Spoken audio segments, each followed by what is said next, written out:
Hi అండి, అందరికీ నమస్కారం. Welcome to our channel Yamuna's World. ఈ రోజు మన వీడియో ఏమిటంటే శ్రీశైలం ధూళి దర్శనం కోసం ఈ వీడియోలో మనం క్లుప్తంగా తెలుసుకుందాం. అసలు ధూళి దర్శనం అంటే ఏంటి?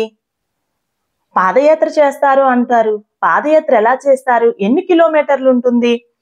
అసలు పెళ్లి, ఇల్లు, సంతానం, ఆరోగ్యం, ఐశ్వర్యం ఇలా ధర్మబద్ధమైనటువంటి కోరికలకు ఈ శ్రీశైలం ధూళి దర్శనానికి మధ్య ఉన్నటువంటి సంబంధం ఏమిటి? కోరికల కొండ దగ్గరికి వెళ్ళి మనం ఏం చేయాలి? శిఖరేశ్వర దర్శనం ఎప్పుడు కలుగుతుంది? వీటన్నిటికీ కూడా ఈ వీడియోలో మీకు నేను క్లుప్తంగా సమాధానం అందిస్తాను. తప్పకుండా వీడియోని స్కిప్ చేయకుండా చూడండి, మీకు కంప్లీట్ గా ఇన్ఫర్మేషన్ అందుతుంది. మీరు ఈ వీడియోని మిస్ అయినట్లయితే చాలా మిస్ అయినట్లు అనిపిస్తుంది. కాబట్టి ఎక్కడ మిస్ అవ్వద్దు. ముందుగా మనం ఈ శ్రీశైలం ధూళి దర్శనం అంటే ఏంటి, ఈ దర్శనంలో మనం ఎన్ని దేవాలయాలు దర్శించుకోవాలి, ఎలా నడుచుకుంటూ వెళ్ళాలి అనేది ఒక 2 ముక్కల్లో మీకు నేను తెలియజేస్తాను. నంద్యాల జిల్లా నుంచి ఆత్మకూరు మండలం వెంకటాపురం నుంచి మొదలయ్యి ఈ పాదయాత్ర సుమారుగా 55 కిలోమీటర్ల పాటు చేస్తారు. ఎలా ఉంటుంది మనం నడిచేటువంటి దారి అంటే అడవి, దట్టమైనటువంటి అడవి, కొండలు, వాగులు, చెరువులు వీటన్నిటిని కూడా నడుచుకుంటూ దాటుకుంటూ వెళ్ళాలి. వెళ్ళేటప్పుడు మనకు ముందుగా ఆంజనేయ స్వామి వారి దర్శనం కలుగుతుంది. స్వామి వారిని దర్శించుకుంటాం. తరువాత శిఖరేశ్వరం దర్శనం జరుగుతుంది. ఆ దర్శనం కూడా మనం చేసుకుంటాం. శ్రీశైలం మల్లికార్జున స్వామికి స్పర్శ దర్శనంకు వెళ్తారు. ఈ 2 దర్శనాలు చేసుకొని మధ్యలో నాగాలూటి వీరభద్ర స్వామి వారి ఆలయం కూడా మనకు కనిపిస్తుంది. ఆ స్వామి వారిని కూడా మనం దర్శించుకుంటాం. అలాగే సాక్షి గణపతి ఆలయం కూడా వస్తుంది. స్వామి వారికి మీ మనసులో ఉన్నటువంటి కోరికలని, కష్టాలని అన్నిటినీ కూడా సాక్షి గణపతి ఆలయం దగ్గర గణపతికి చెప్పుకోండి. ఇలా ఈ చేసినటువంటి దర్శనాలన్నిటినీ ఈ పాదయాత్రను కలిపి ధూళి దర్శనం అని అంటారనమాట. అయితే ఈ పాదయాత్ర శివరాత్రికి 10 రోజుల ముందు నుంచి మాత్రమే స్టార్ట్ చేస్తారు. సంవత్సరంలో ఇంకెప్పుడు కూడా చెయ్యరనమాట. అంటే 2025వ సంవత్సరంలో ఫిబ్రవరి నెలలో 16న ఈ ధూళి దర్శనం పాదయాత్ర అనేది మొదలవుతుంది. ఇప్పుడు 2025లో ఫిబ్రవరి 16వ తారీఖు నుంచి ఈ పాదయాత్ర అనేది మొదలవుతుంది. ప్రతి సంవత్సరం శివరాత్రికి 10 రోజుల ముందు నుంచి మాత్రమే ఇది స్టార్ట్ చేస్తారు. సుమారుగా 20 నుంచి 28 గంటలు పడుతుంది మనకి పాదయాత్ర మొత్తం పూర్తి అవ్వడానికి, స్వామివారి దర్శనం అవ్వడానికి. పూర్తిగా చాలా అడవులు ప్రాంతం అనమాట. అదంతా కూడా రాళ్ళు ఉంటాయి, అలాగే వాగులు దాటాలి, చాలా ముళ్ళులు ఉంటాయి, రప్పలు, రాళ్ళు అన్నీ ఉంటాయి. వాటన్నిటిని దాటుకుంటూ వెళ్ళి మనం ధూళి దర్శనం మొత్తాన్ని కూడా కంప్లీట్ చేసుకోవాలి. ఆడ మగ ఎవరైనా కూడా ఈ యాత్ర చెయ్యవచ్చు.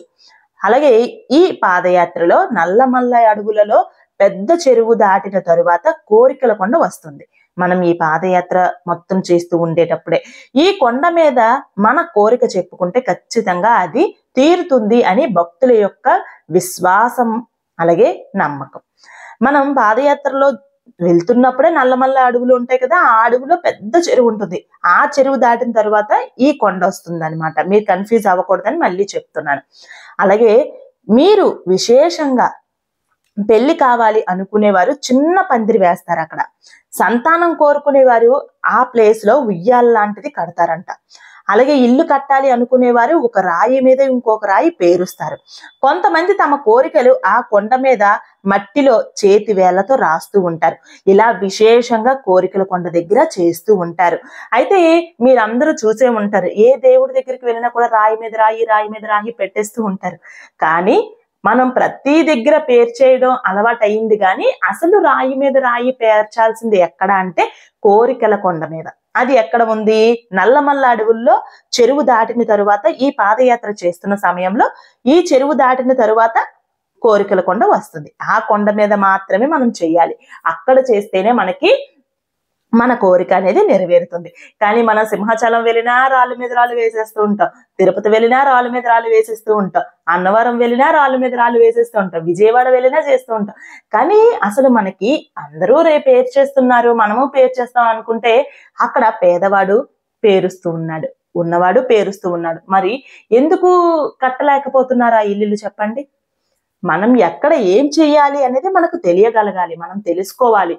కాబట్టి తప్పకుండా మనం ఎక్కడ మనం ఏం పని చేయాలి తెలుసుకొని చేస్తేనే దాని ఫలితం అనేది వస్తుంది. కాబట్టి మీ అందరికీ ఒక ఇన్ఫర్మేషన్ ఇవ్వాలి అనే ఉద్దేశంతోని ఈ శ్రీశైలం ధూళి దర్శనం కోసం నేను తెలియజేయడం జరిగింది. మీ అందరికీ గుర్తుంది కదా, శివరాత్రికి సరిగ్గా 10 రోజుల ముందు మాత్రమే ఇది చేస్తారు. మీరు ఎప్పటి పడితే అప్పుడు వెళ్ళకండి, ఎందుకంటే అడవి ప్రాంతం కాబట్టి.